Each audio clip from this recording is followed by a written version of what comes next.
Assalamualaikum warahmatullahi wabarakatuh. Saya Indah Ayu Agustin dari mahasiswi dari STKIP PGRI Sidoarjo, Prodi Sejarah 2020. Di sini saya akan menjawab soal UAS dari Filsafat Pendidikan. Nomor 1, berikan penjelasan mengenai pentingnya mempelajari ilmu filsafat pendidikan untuk pendidikan sejarah.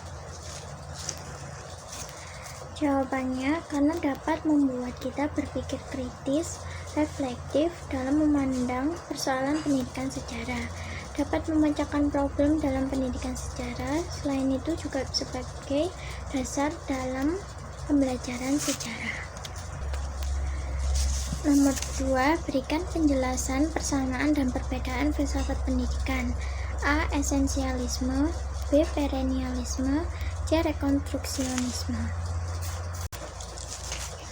Persamaan ketiga aliran perennialisme dan rekonstruksionisme, keduanya memiliki pemahaman yang berawal dari krisis kebudayaan, sedangkan esensialisme dan perennialisme memiliki persamaan bahwa keduanya sama-sama memiliki prinsip bahwa cara masa lalu lebih efektif dalam menghadapi krisis yang terjadi di masa sekarang. Perbedaannya, perennialisme lebih bersifat abadi, kekal, sehingga sebagai jalan kembali ke masa lampau atau masa lalu. Berbeda dengan esensialisme yang lebih ingin kembali pada kebudayaan masa lampau. Sedangkan rekonstruksionisme lebih ingin menyusun rencana lama untuk ke masa modern.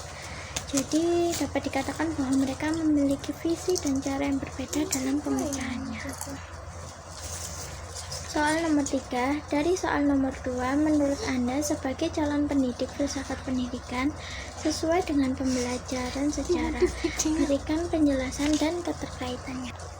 Jawabannya sesuai, karena dari soal nomor 2, di aliran yang disebut terutama esensialisme dan perennialisme memiliki pendapat yang mengacu kepada masa lalu. Bisa dibilang kembalikan lagi ke sejarah. Berarti di sini pembelajaran sejarah sangat-sangat berpengaruh pada kehidupan masa kini. Karena cara masa lalu lebih efektif untuk pendidikan masa kini, yang dimana kehidupan masa kini lebih banyak adanya krisis. Sedangkan rekonstruksionisme memiliki paham ingin mengembalikan atau menyusun masa lalu ke masa depan atau masa modern. Jadi di sini rekonstruksionisme mengubah masa lalu menjadi modern dengan atau bisa dibilang diperbarui. Jadi dapat dikatakan bahwa filsafat pendidikan sesuai dengan pembelajaran sejarah karena masih. Soal nomor 4, berikan penjelasan tentang pandangan pendidikan. A. Ki Hajar Dewantara, B. Dwi Karya, C. Paulo Freire, D. Ivan Illich. Dari keempat pandangan pendidikan tersebut, menurut Anda yang paling relevan dengan kondisi pendidikan di Indonesia sekarang? Jawabannya, menurut Ki Hajar Dewantara, hakikat pendidikan adalah sebagai usaha untuk menginternalisasikan nilai-nilai budaya dalam diri anak, sehingga anak menjadi manusia yang utuh baik jiwa dan rohaninya. Yang kedua, menurut Dwi Karya, tujuan pendidikan adalah memanusiakan manusia muda. Memanusiakan manusia muda sudah selayaknya didudukan sebagai jiwa dari pendidikan. Yang ketiga, sistem pemikiran Paulo Freire, yaitu sebuah model pendidikan yang dinilai mampu mempersiapkan siswa yang kreatif seperti dalam tujuan pemberlakuan kurikulum 2013. Tujuan pendidikan Paulo Freire adalah humanisasi. Hal ini sejalan dengan Ki Hajar Dewantara. Menurut Ivan Illich, tujuan pendidikan ialah terjaminnya kebebasan seseorang untuk memberikan ilmu dan mendapatkan ilmu.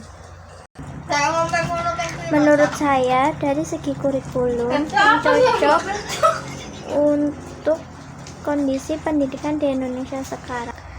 adalah pemikiran Paulo Freire, yang dimana di sini pendidikan berperan untuk merubah anak menjadi lebih produktif, kreatif, inovatif, dan afektif. Dengan begitu, anak didik tidak merasa bosan karena mendengarkan penjelasan terus-menerus, seperti dalam kurikulum 2013. Soal nomor 5, pilih salah satu filsafat pendidikan yang sesuai kepribadian diri Anda ketika kelak mencari seorang pendidik. Berikan alasan. Jawabannya, saya memilih filsafat pendidikan perennialisme.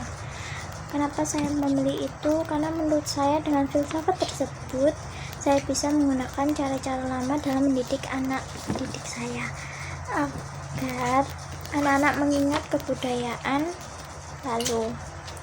Karena di zaman sekarang banyak anak-anak yang menurut saya terlalu mengikuti kebudayaan negara lain. Terlebih lagi, sebagian anak sekarang sulit untuk diatur dan kurang pengawasan dari ortu. Saya ingin melahirkan nilai-nilai luhur, norma-norma, dan agama masa lalu.